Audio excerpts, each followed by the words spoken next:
Hello, everyone, and thank you for joining us today. Welcome to our latest webinar called the Winning Office Districts, where we analyze how urban vibrancy may influence the return to office in Europe and in the United States. So before we start the presentation, just a few housekeeping rules. This webinar is recorded and the replay will be available on our website in the new year. And also, please, if you could stay muted. And if you have any questions, the best is to use the chat section or to raise your hand on Teams at the end of the webinar. That's when we will answer all the questions you may have. So without any further ado, let me firstly introduce you to your speakers. So I'm Lucas Icard. I'm a partner at Urbanite Advisors. We are an independent real estate consulting, supporting both organizations in adjusting and optimizing their real estate portfolio to hybrid working models, and also working with landlords, helping them develop and restructure their assets that will support the evolving demand of talent and organizations. I'm joined by Tamas, my associate and partner at Urbanite, as well as Andres, our consultant, who has a background in architecture and urban planning. So let's get going. So as you all have heard and read, there is still a lot of uncertainty around the level of return to the workplace and the subsequent demand for office space. Hybrid working is clearly having a significant impact on employees, employers, cities, and their neighborhoods. And our insights show that there is a stabilized and average of 35 to 40% return to office rates. And as a reminder, that compares to approximately 60% pre-pandemic, which leaves millions of square meters unutilized or vacant. And through the work we do in terms of portfolio and location advisory, we have gathered market intelligence from over 40 cities all over the world. And we can see that there is demand for more central and vibrant space. But so far, we have not found a lot of research done on the demand for office space across continents. You can find research at city level, at country level, but not across regions, Europe or the US.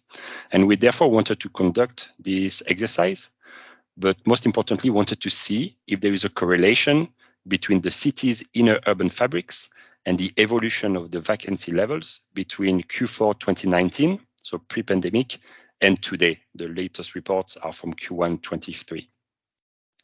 So with this latest research, we bring our own scientific approach to confirm or not whether urban vibrancy brings employees back to the office, and we created what we call the Urbanite Vibrancy Index.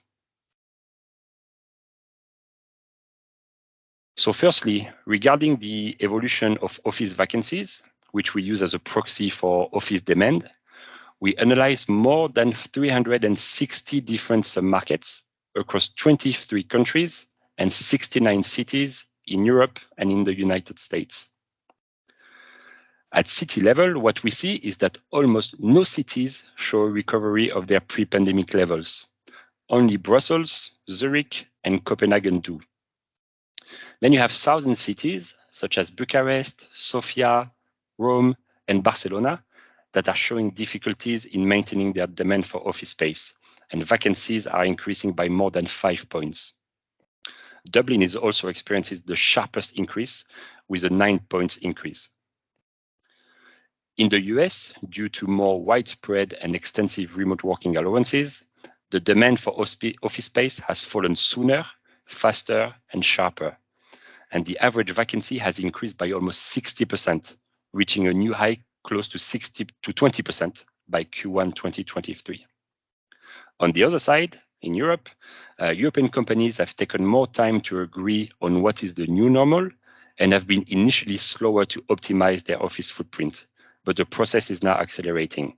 And the vacancy has increased by close to 50% to reach 9% on average. So we clearly see that cities that have large-scale companies and stronger exposure to specific business sectors like tech and banking have been hit the most. The sector mix and the size of companies have an impact on the city's vacancies. This is also what we showed in our previous study, the Urbanite City Index. So when we look more specifically to the city's central business districts, although we feel there is stronger demand for central locations, almost no CBDs have recovered their pre-pandemic office vacancy levels. You can only find some exemptions in Europe. That's in Athens, Bratislava, Brussels, and Copenhagen. The European vacancy average in Q4 2019 was 5%, and in the US, it was already 14%. And this gap has even further increased as of Q1 23, with European CBDs showing now an average of 7%, and the US CBDs are now at 23% average vacancy. That's a 65% increase in the US and 45% in Europe. With regards to the United States, what we see is that the increase in vacancy is stronger in the CBDs, the 65% I mentioned, than when considering all the other office markets. The average becomes 57%. And later on, Thomas will demonstrate whether there is a correlation between the vibrancy of these US CBDs and the evolution of their office space demand. On the opposite side, you have some CBDs that still show very strong demand, like the QCA in Paris and Zurich. These markets show a vacancy of approximately 2%. Other CBDs, such as Warsaw, which, by the way, has an urban fabric more similar to what you see in the US, with a very strong office dominance created post-war, show a sharp increase in vacancy that has doubled from 6% to 13%. Dublin, which I mentioned earlier, has a very strong exposure specifically to the US tech sector, and the vacancy went from 7% to 16%. Helsinki is suffering also, with vacancy increasing from 4% to 11%. And you have some CBDs that show resilience, such as Madrid, which, by the way, in our Urbanite City Index, we highlighted as being the top resilient city to meet and sustain the new hybrid working models, with a vacancy rate stable at around 5%. And this resilience, you also find it in other European cities like Rome, Milan, and Copenhagen. In the US, you have San Francisco, Seattle, and Austin showing the sharpest increases in vacancy rates. San Francisco moved from 6% to 30%. So you can now find alternatives such as San Diego, Sacramento, or Dallas with stronger resilience and that are attracting companies looking for relocation options.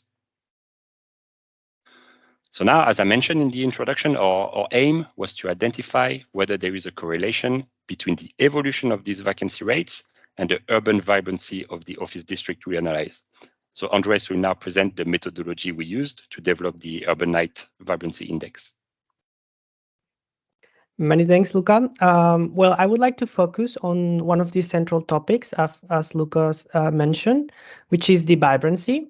And perhaps some of you may be wondering what exactly vibrancy is. So in general terms, vibrancy refers to urban areas, which can be neighborhoods or districts, that offer a diverse range of services and amenities that support urban life throughout the day. Some of the key principles of vibrancy include vitality, variety, accessibility, and connectivity. And due to its importance, it has been the subject of extensive research, and it is now considered as a key metric in urban planning and real estate investment. In addition, vibrancy has become a key criteria for organizations when choosing a location. So I would like to give you some context and explain a little bit more about the methodology to assess vibrancy. So we first developed a multi-layered site analysis that allowed us to understand the urban and the market dynamics. And to do that, we started by mapping all the generally accepted boundaries of the office submarkets in the selected cities. And we identified and classified all the urban amenities and services that are present on these cities. By doing so, we were able to analyze and measure the vibrancy. But apart from this, we can also, with our projects, we can also correlate the occupancy trends with mobility And we can conduct precise employee profiling, we can do site analysis or a comprehensive site analysis, and we can also do commute analysis. So now let's move on to the methodology itself. I would like to highlight that this approach is a comprehensive and multi-layered approach that effectively assess vibrancy, and the process consists of 4 different steps. So the first step to analyze vibrancy is the tessellation, which in other words means to overlap a hexagonal grid onto the city's urban fabric to establish compact spatial analysis units. Once we have this, the second step is to collect data on the services and the amenities from open databases. And after implementing advanced GIS procedures, we can visualize them on the urban layout. The third step is to classify and weight these amenities and services under the eyes of an office worker. And this is important because our approach is mainly focused on those services that are most appropriate and relevant to office workers. And once we have classified and weighted the data, we can create a color-coded map that identifies the areas from the least to the most vibrant very rapidly, as you can see. So on this slide, we can see an example of Paris. This is the vibrancy map for the city of Paris, and it points out the most vibrant areas within the central city and also shows the areas with a lower vibrancy level, especially in the outskirts. And when juxtaposed with office trends, we can better understand the market dynamics. And as an example, we see here on the map 2 districts, the Paris La Défense, and we also see the QCA, which is the Central Business District. And we can easily see which one is more vibrant than the other.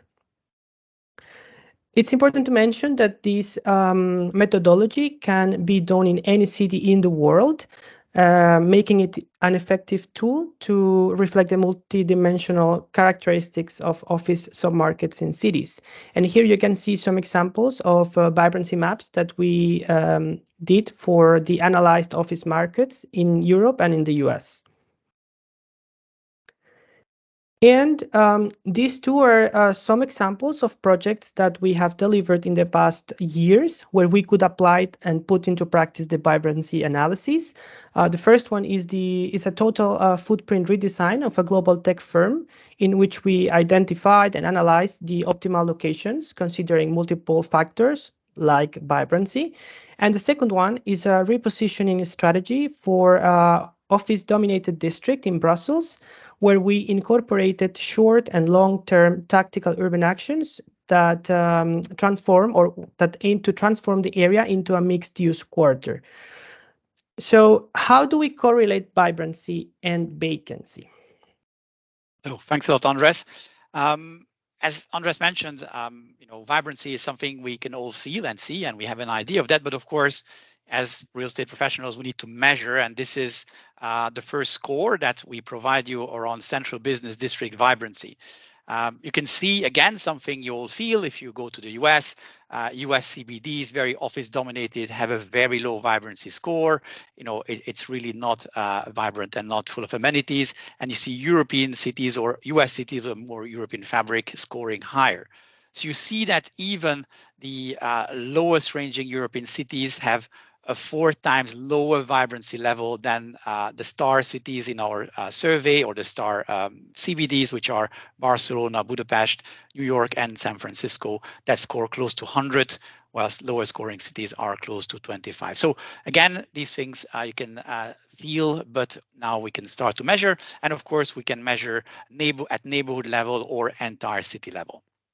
So this is the vibrancy score. Now, what we looked at here is how did these central business district or these very central neighborhoods perform against their wider market? Because each city has different dynamics, different business composition. So it will be unfair to compare between cities, but how do these inner business district compared to the wider city? So how did vacancy increase there compared to the entire market. And you see that for most of these CBDs, they have outperformed the rest of the city. So, for example, in New York Soho has had the best performance, and it outperformed the rest of the city by 9 basis points, which is very significant. You see Paris CBD as well showing very strong resistance against the entire market. And as mentioned already by Luca, some other cities like Warsaw CBD did a lower performance, probably because of its urban fabric. So you see a very diverse performance, but again, the central, probably more vibrant districts performing better than outskirts or rest of the market. Okay, so now if you start to correlate the vibrancy, and you see vibrancy here on the horizontal scale, on the X scale, ranging from close to 0, unfortunately, for cities like Atlanta and Dallas, up to 100 for our best performing cities. And we map the city or the markets against the occupancy level. So this is in a way the reverse of vacancy. So we reduce vacancy from the stock. So how busy or how occupied these districts are. And you can see that there is a correlation, not a perfect one by far, but there is a correlation between how vibrant a neighborhood, a district is, and how office demand is there, or how occupied it is, or how low vacancy is. And you also see that the star performing markets are usually on the top right. So clearly analyzing vibrancy against occupancy is a good indicator that provides you, if not the full truth, it provides you a good indication of how a location performance is and attracts employees. On the next item, we compared another critical element for us, something that we see and feel in our project, is that vibrancy is one thing, but office dominance could be also a very important factor to take into account, because you can have a relatively vibrant neighborhood, but if it's dominated by office, and if all the amenities are only there to support life in the office, typically it will be from 8 to 5, 8 to 6, that's not going to be as attractive for office employees than a vibrancy that is 24/7, supporting a wider range of use cases, inhabitants, leisure, and other functions. We used what we call the FAR, so the floor area ratio of offices in a given district, as a proxy for office dominance, because to perform this assessment of functional use for 266 cities, we will require a team of 40 for 5 years. Clearly, that's not something we can do. But FAR is a very good indicator of that. So on the horizontal axis, you see the vibrancy, same as the previous slide. On the vertical axis, we put the office stock density, so the FAR ratio, but we reversed it. So the higher you go, the lower the office dominance, and the lower you go, the higher the office dominance, because of course we believe it's not really positive. And you will find New York, downtown New York CBD financial district and San Francisco very vibrant, but very office dominated, and with a relatively weak or poor performance.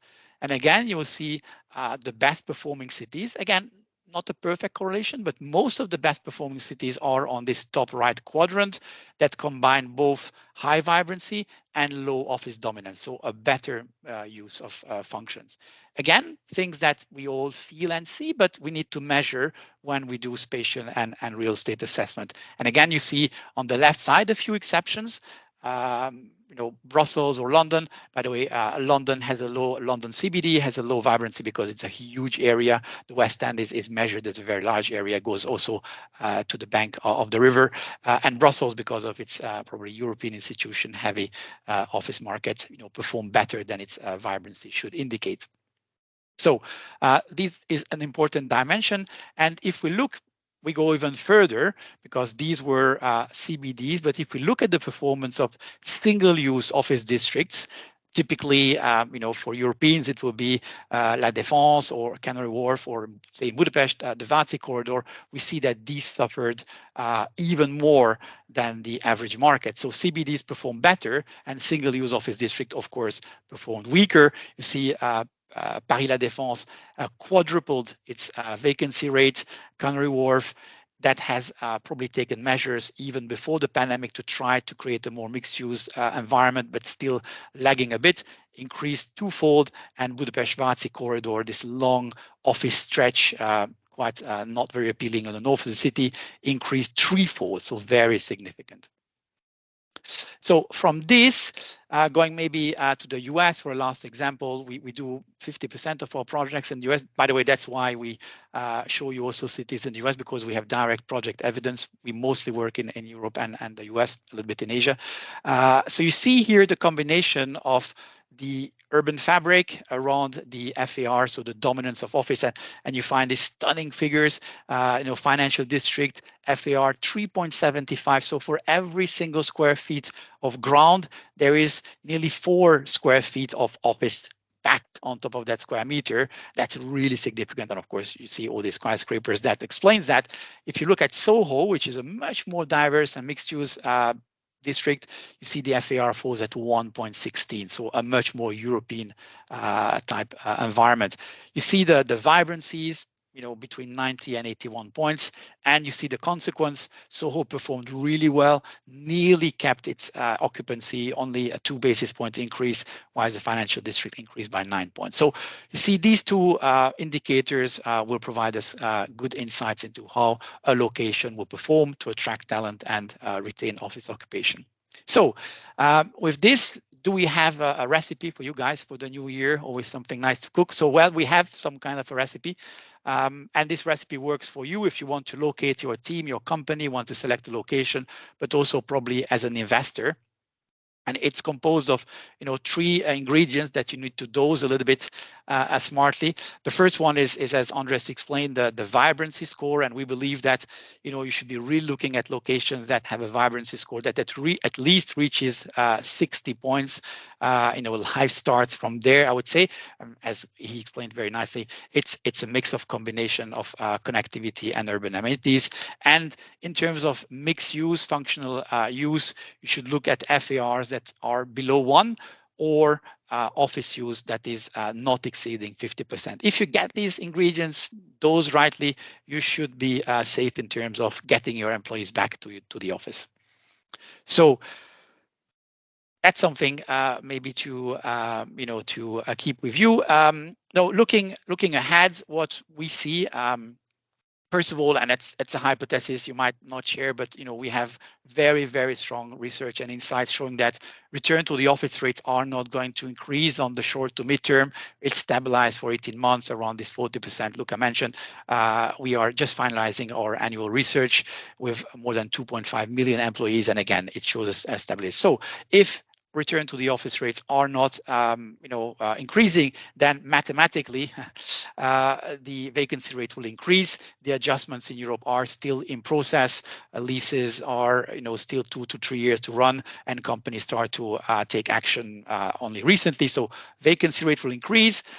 These central vibrant districts will resist much better, and if that's the case, suburban and other districts will suffer disproportionately. So we are really entering a very cut market with very strong performers and very weak performers in terms of location. For those locations that are not in these vibrant areas and centrally connected, action is now. It's not in a few months, it's not in a year, it's now. You have 24 months to show the employees that there is something changing, you're adjusting to this new reality, and change is now, as we're trying to achieve in the European district or the North District in Brussels.